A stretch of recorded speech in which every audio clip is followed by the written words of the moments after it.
So I don't know if you've heard of Access to Work, but basically it's really helpful if you've got any disability or special skills, shall we say, that might have challenges in other areas, like me, basically.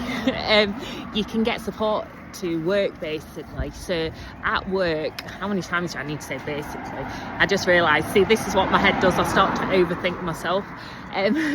But basically, you can get help with your work, so you can get funding from government, and also if necessary your workplace, or if you're self-employed you might have to contribute if it's something that's not like a necessity.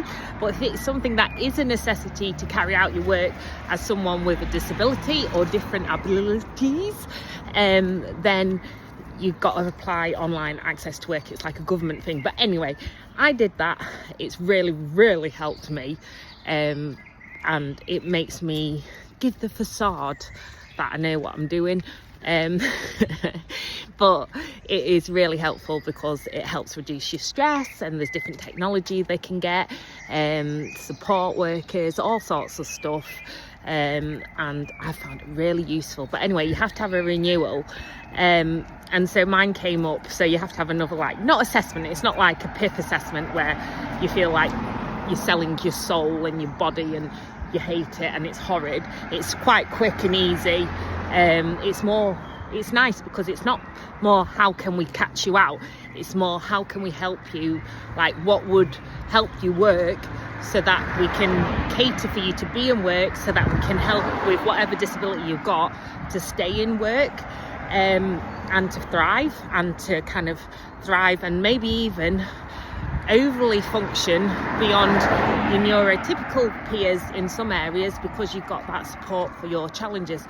So I had my reassessment, which only took 15 minutes, and they're really nice. It's not like they're like the barrister style, they're really nice, the one I spoke to anyway.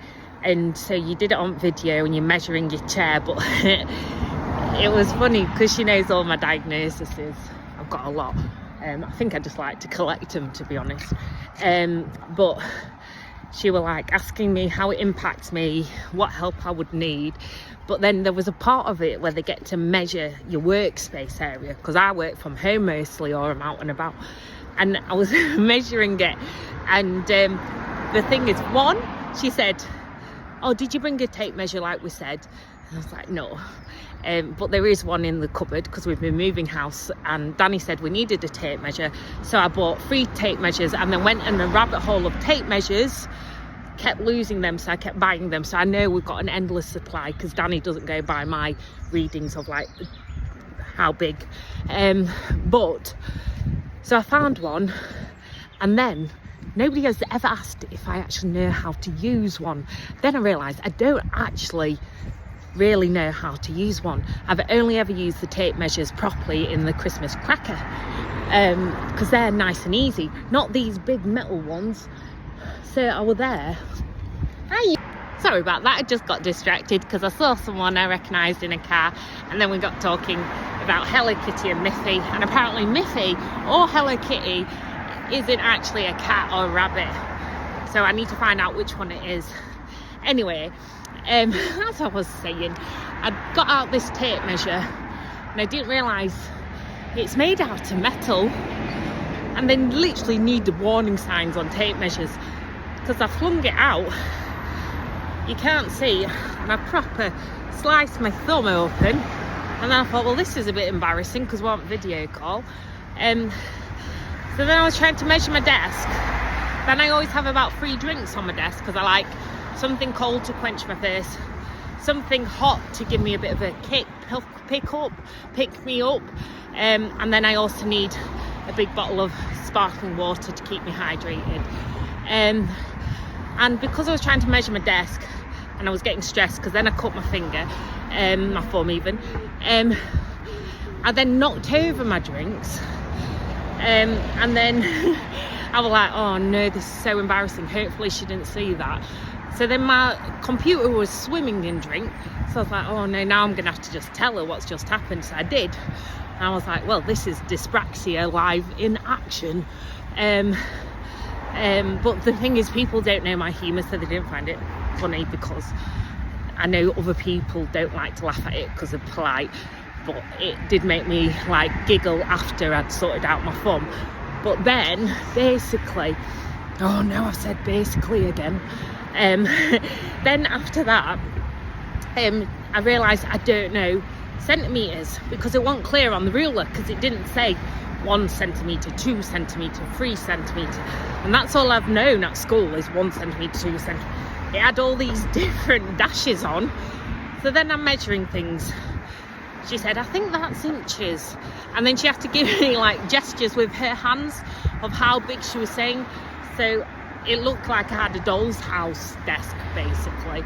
And so after a very long, it was only supposed to be 15 minutes, it actually wasn't, it turned out a lot longer, because first I couldn't even log on to Teams because I had to download the app. Should have known that from about 1 billion Teams calls, but I just do not like Teams, Microsoft Teams that is, not Teams, because I like Teams, like people. I'm just not good at chit chat. But anyway, so we did this. It was all a bit of a chaotic drama, but do you know what, I got it done. I didn't change it, I didn't cancel it, we just got it done, and I learnt what centimetres are. So there you are, really boring trivial story for you on a Friday, but do check out Access to Work, because that was my main point about all this, because I really do think you can thrive working, and everyone needs a purpose. And once you find that purpose and people around you and a team around you who respect you, like look, I'm not saying, oh look at me, I've done amazing, my god, I still don't know what I'm doing, but I've got a proper job now at Yorkshire Post, because that suits me better than kind of, even though I was doing exciting projects and national stuff and international stuff, that stressed me out, because I like a routine, even though part of my brain doesn't. I do like a structure, and I really love how they treat me as well, because then I can thrive. And the same with Access to Work, supporting that, and that having that team in place really helps. So be yourself, get your sen, to find a place where you can work, where you're appreciated, and just get that support.